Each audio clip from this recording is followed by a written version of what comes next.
What if the pirates you think you know never really existed? What if the Caribbean was not ruled by freedom-loving rebels, but by men paid to kill, burn, and steal in the name of empires? This is the real story of the Pirates of the Caribbean. When we hear the word pirate, we imagine adventure, black flags, hidden treasure, freedom on the open sea. But the Caribbean of the 16th, 17th, and early 18th centuries was not a playground. It was a battlefield. Spain, England, France, and the Netherlands were locked in a brutal fight for control of the New World. Gold, silver, sugar, slaves. These were not just goods, they were power. And the Caribbean Sea became the most valuable shipping lane on Earth. Every year, Spanish treasure fleets crossed the ocean, carrying enough wealth to fund entire empires. Where there is gold, there is blood. And where empires fight, pirates are born. The first Caribbean pirates were not outlaws. They were soldiers. They were called privateers. Privateers were given official papers by kings and queens. These papers allowed them to attack enemy ships legally. To the crown, they were heroes. To their victims, they were monsters. English privateers hunted Spanish ships. French privateers raided coastal towns. Dutch captains burned ports and vanished into the sea. One name terrified Spain more than any other: Sir Francis Drake. To England, Drake was a knight. To Spain, he was a demon. He attacked ports, stole silver, captured ships, and returned home rich. This blurred the line between piracy and war. When peace treaties were signed, many privateers lost their papers. But they did not lose their taste for gold. So they kept sailing. Now, as pirates. By the late 1600s, piracy exploded. Why? Because the Caribbean was chaos. Empires were weak, far from home. Colonies were poorly defended. Sailors were underpaid, beaten, and starved. Pirate ships offered something rare: choice. On a pirate ship, captains were elected. Loot was shared. Rules applied to everyone. But do not mistake this for kindness. Pirate life was short and violent. They attacked merchant ships without warning. They tortured captains to reveal hidden cargo. They burned towns that resisted. One of the most feared pirate bases was Port Royal, Jamaica. It was called the wickedest city on earth. Drunken sailors filled the streets. Gold flowed like water. Violence was normal. And from this city sailed men who would become legends.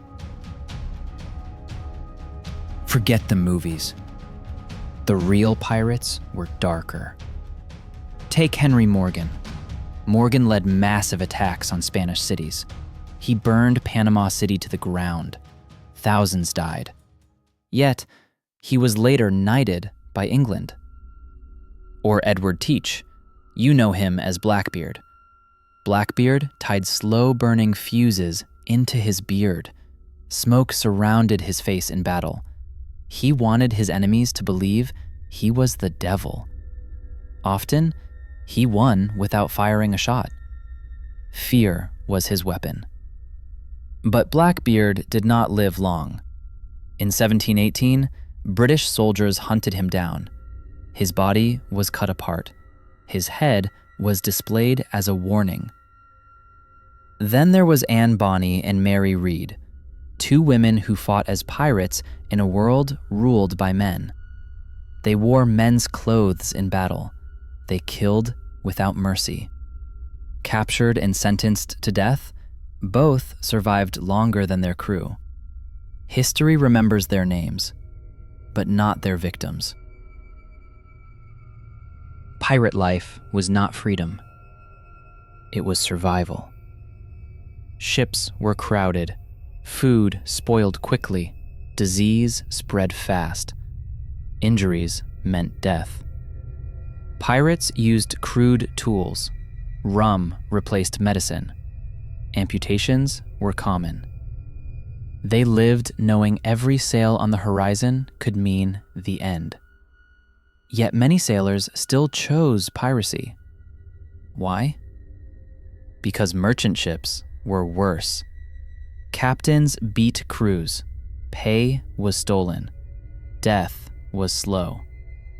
Piracy was dangerous, but honest, if you survived long enough. Here is the real mystery. Were pirates enemies of empire or tools of empire? Many pirates attacked Spain while protecting English and French interests. Some governors secretly worked with them. Others sold stolen goods openly. When pirates became inconvenient, they were hunted. Kings who once praised them now called them criminals. The same men who built empires with stolen gold executed pirates for stealing it. Piracy did not end because it failed. It ended because empires no longer needed it. Here is the twist. The greatest pirate threat was not pirates. It was order. As navies grew stronger, as trade routes became protected, the age of piracy faded. Not with one final battle, but with paperwork, laws, and power. Some pirates accepted pardons. Others disappeared. Many were hanged. Their treasure was rarely buried. It was spent fast, on food, on drink, on survival. The myth of endless hidden gold was created later, by books, by stories, by us. The real pirates of the Caribbean were not heroes. They were not rebels fighting for freedom. They were products of greed, empire, and war. They lived short lives. They died violent deaths. And they helped shape the modern world. Every shipping lane, every navy, every global trade system, all of it carries their shadow. So the next time you see a black flag waving in the wind, ask yourself, was the pirate truly free? Or just another weapon used and discarded by empire? Subscribe and like for more history mysteries.